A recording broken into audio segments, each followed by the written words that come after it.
Frédéric Vidal, vous inaugurez aujourd'hui le campus Sophiatech. Ce fut une réalisation laborieuse, mais elle est conforme à vos attentes?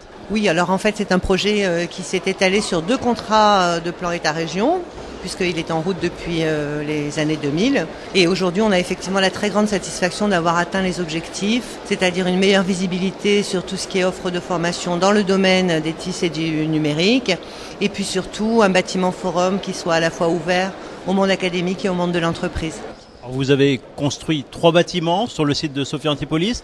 Qu'est-ce que ça vous a permis de regrouper comme activité? Alors en fait ça a permis de donner plus de cohérence à notre école d'ingénieurs, l'école Polytech Nice-Sophia, et puis ça a permis de faire venir sur le site de Sophia l'ensemble des masters en informatique à proximité du laboratoire qui lui aussi a été installé sur ce site. Le numérique pour demain, c'est essentiel pour le développement de l'université Nice-Sophia Antipolis? Alors oui, absolument. Le numérique, on le retrouve dans quasiment tous les champs disciplinaires. Nous sommes en train de travailler sur des projets autour du numérique et santé, numérique et biologie. Nous travaillons aussi sur les usages du numérique, comment est-ce que les gens vont pouvoir s'approprier un monde qui va être de plus en plus occupé par les technologies de l'information et de la communication, par l'Internet, par le numérique. Quel est le premier retour que vous avez de la part des étudiants qui ont intégré ce campus? Les étudiants sont absolument ravis d'être ici. D'abord, il y a la proximité des laboratoires. On est vraiment sur un campus où les étudiants peuvent rencontrer leurs professeurs, à la fois dans le contexte de l'enseignement, mais aussi dans le contexte de la recherche au sein de leur laboratoire. Et ça, c'est essentiel pour montrer aux étudiants que la passion que l'on peut avoir quand on fait ses études, eh bien, elle se maintient lorsqu'on est ensuite chercheur et enseignant-chercheur. C'était un chantier très lourd, 74 millions d'euros d'investissement. L'engagement du Conseil général a été essentiel?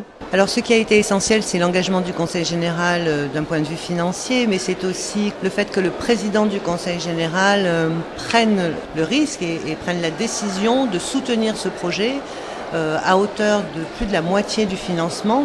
Alors qu'effectivement, l'enseignement supérieur et la recherche, a priori, n'est pas une compétence classique du Conseil général.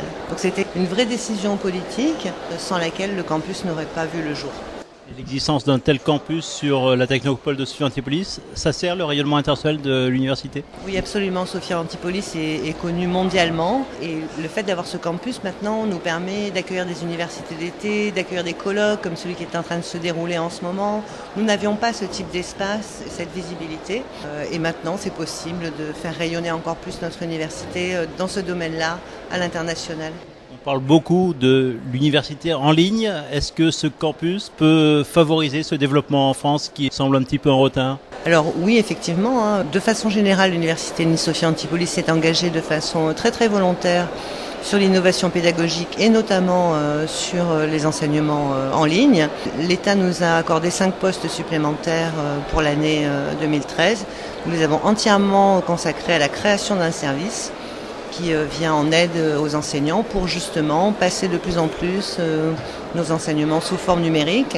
Alors il ne s'agit pas de passer au tout numérique, il faut garder un système mixte, mais un système de pédagogie inversée où les étudiants vont avoir des ressources numériques et ensuite des cours en présentiel avec les professeurs. Et on compte aussi beaucoup utiliser ces systèmes pour le soutien et la mise à niveau au niveau du premier cycle universitaire et pour délocaliser nos formations à l'international au travers de la visioconférence notamment. Avec le développement numérique et la mise à disposition des ressources en ligne, plus besoin d'une grande bibliothèque traditionnelle qui avait fait un peu débat à un moment du projet? Alors sur ce campus, nous installons vraiment un learning center, donc on est loin des modèles traditionnels de bibliothèque. Et d'ailleurs, l'ensemble de l'espace que nous occupons là actuellement va être modulaire et va permettre aux étudiants comme aux entreprises, comme aux chercheurs de travailler en groupe projet et de s'approprier la connaissance au travers de l'Internet et du numérique.